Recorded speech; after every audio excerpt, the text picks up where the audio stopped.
कक्षा 11 बायोलॉजी में animal kingdom प्राणी जगत मतलब आर्थ्रोपोडा पढ़ेंगे। आर्थ्रोपोडा एक ग्रीक वर्ड है जिसको बोलते हैं हम ऑर्थोज और पोडोज, दो शब्दों से मिलकर बना हुआ है ऑर्थोज और पोडोज। इसका मतलब होता है जॉइंटेड और इसका मतलब होता है लेग्स या फुट और अपेंडेजेस।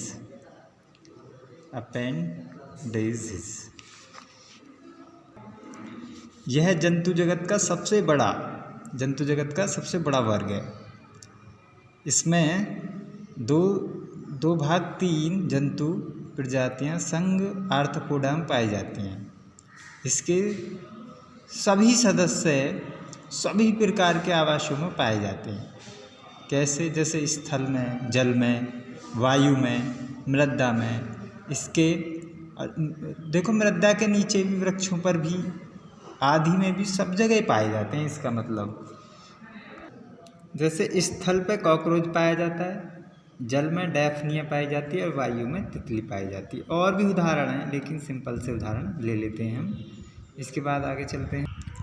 इनकी सफलता के प्रमुख कारण निम्नलिखित हैं। पहला कारण, आर्थ्रोपोडा की सफलता का सबसे बड़ा कारण कौन सा है? इनमें बाह्य कंकाल के रूप में काइटिन की बनी क्यूटिकल की उपस्थिति होती है। क्यूटिकल हल्की बड़ी होती है तथा पॉलीसेकेराइड काइटिन व प्रोटीन की बनी होती है। खनिजों जैसे कैल्शियम फॉस्फेट व कार्बोनेट का निक्षेपण और इसे कड़ा बना देता है। मतलब इसके बाहर जो है एक परत चढ़ी हुई होती है कंकाल तंत्र के रूप में।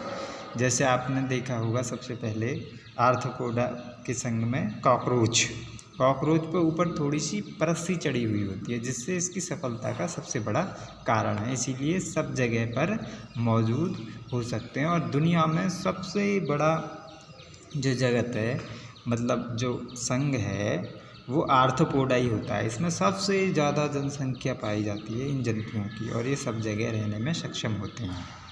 अगला पॉइंट है, सेकंड पॉइंट। देखो, इस काइटिन का उपयोग शरीर के अनेक उपांगों के आवरण का निर्माण व सुरक्षा में होता है। इसका यह गुण जो है ना, जल और स्थल आवासों में रहने के लिए बहुत अनुकूल बनाता है इन्हें। तो इनके ऊपर एक काइटिन की, बताता रहा हूँ, काइटिन की परत चढ़ जाती है ऊपर। कॉकरोच देखा होगा या आपने देखा होगा केकड़े में पाया जाता है। तो इस पे इसीलिए इसे कहते हैं हम क्या, आर्थ्रोपोडा संघ का जंतु इसलिए कहते हैं। देखो इनकी जो फुट है ना, ये फुट भी जॉइंटेड होते हैं, जॉइंटेड ऐसे से केकड़ा में देखा होगा, ये बहुत जगह से जुड़े हुए होते हैं, फुट जॉइंटेड होते हैं। इसीलिए इसको पहले कहा गया था ग्रीक वर्ड्स में इसको ऑर्थोज और पोडोज। ऑर्थोज मतलब जॉइंटेड और पोडोज मतलब फुट या अपेंडेज, मुखपांग बोलते हैं इसे। तो ये जो है जुड़े हुए पाए जाते हैं। अगला तीसरा पॉइंट जो है इसका, इसे देख, जलरोधी होने के कारण यह शरीर की जल हानि से रक्षा करती है। एक परत चढ़ी हुई है अभी काइटिन की जो बताया। इस गुण के कारण आर्थ्रोपोड्स प्रत्येक आवास में हर कहीं रह सकते हैं। जैसे उसको रेतीली ज़मीन पर रख लो या जल में रख लो या हवा में रख लो, हर जगह वो रहने में सक्षम होते हैं। इसीलिए इनकी संख्या सबसे ज़्यादा पाई जाती है। इसीलिए सबसे अच्छे सर्वाइव करते हैं वातावरण में, हर जगह सर्वाइव कर लेते हैं। जैसे मरुस्थल में, एग्जाम्पल के लिए मरुस्थल में देखें, मरुस्थल होता है रेगिस्तान, तो उसमें देखें जल की बहुत ज़्यादा आवश्यकता होती है। अब इसकी परत चढ़ी हुई होती है, इसीलिए इसमें वाष्पोत्सर्जन नहीं हो पाता। मतलब पसीने के रूप में जैसे जल की हानि होती है ना हमारे शरीर के अंदर, वैसे इनके शरीर के अंदर जल की हानि ज़्यादातर नहीं हो पाती है, जिसके कारण ये क्या करते हैं, उसमें रहने के लिए अनुकूल होता है, अनुकूलता प्रदान करता है। ये है लक्षण उनके लिए। अगला अगर जो करें हम चौथे को देखते हैं हम। काइटिन के बने पंखों के कारण ही कीट, क्योंकि काइटिन देखो हल्का होता है ना, जिसके कारण पंखों के कारण ही कीट उड़ने में सक्षम हो पाते हैं। स्पष्ट है कि आर्थ्रोपोड सफलता के साथ पृथ्वी के सभी आवासों में रहने के लिए अनुकूलित होते हैं। मतलब सभी आवासों में रह सकते हैं वो, और उनके लिए सूटेबल होता है। हर एक वातावरण उनके लिए सूटेबल होता है, या अपने आप को उसके रूप में वो ढालने में सक्षम होते हैं, नहीं ढालने के लिए सक्षम है। ये जो इसका गुण है काइटिन क्योंकि हल्का है, उसको शरीर में जो है क्या करता है, पसीने को रोकता है, जलहानि, पसीना तो नहीं कह सकते हम, लेकिन जनहानि को रोकता है। जैसे हमारे शरीर में पसीना होता है ना, जिससे हमारे शरीर में जल की हानि होती है। वृक्षों में किसके कारण जल की हानि होती है? स्टोमेटा के कारण होती है ना, स्टोमेटा से वाष्पोत्सर्जन हो जाता है। तो ये जो कारण हैं आर्थ्रोपोड्स में, ये सफलतम इनको क्या बनाते हैं? सफलतम बनाते हैं, अर्थात सफलतम व संख्या में अधिक हैं। यह सफलतम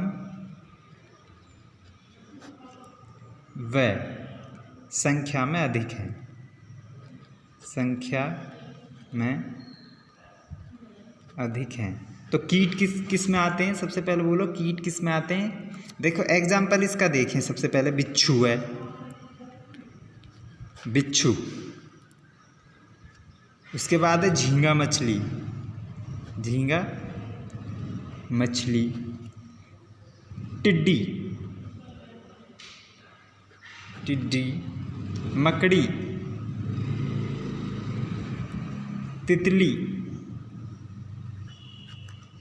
आदि इसके उदाहरण होते हैं, आदि इसके उदाहरण हैं। पूछने लगे आर्थ्रोपोड संघ के जंतु का नाम बताइए, तो आर्थ्रोपोड जंतु के नाम के बता सकते हैं आप। देखो सबसे पहले लिया था हमने लिया था ना, तो देखें इन सब बिच्छू का देख लें, झींगा मछली का देख लें, टिड्डी का देख लें, मकड़ी का देख लें, इनमें सबके जो लेग्स हैं वो जुड़े हुए पाए जाते हैं। ऐसे लेग्स जुड़े हुए पाए जाते हैं, जॉइंटेड होते हैं, तो इसीलिए इनको हम कहते हैं आर्थ्रोपोड्स, इसीलिए इसका नाम रखा गया आर्थ्रोपोड्स।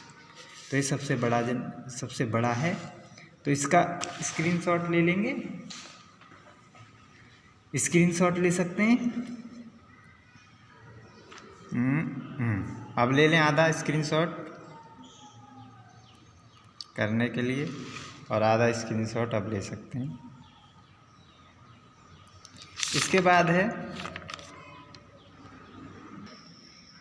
आज का आपसे सवाल है, कल हमने पूछा था कवक से होने वाले रोग कौन कौन से होते हैं, और आज का सवाल है हमारा कि बैक्टीरिया से होने वाले रोगों के नाम बताइए। उनको कल हम एक ट्रिक से बताएंगे। सबसे पहले आपसे पूछा जाए यदि निमोनिया किसके कारण होता है, ये आज का ही सवाल मान लीजिए, इसको आज का सवाल है निमोनिया किसके कारण होता है। तो आपको ये कमेंट्स करके बताना है मुझे, निमोनिया किसके कारण होता है, बैक्टीरिया के कारण होता है, वायरस के कारण होता है, फंगस के कारण होता है, या किसी और के कारण होता है, ये आपको बताना है मुझे। थैंक्स फॉर वॉचिंग वीडियो, मिलते हैं नेक्स्ट वीडियो में, तब तक के लिए धन्यवाद।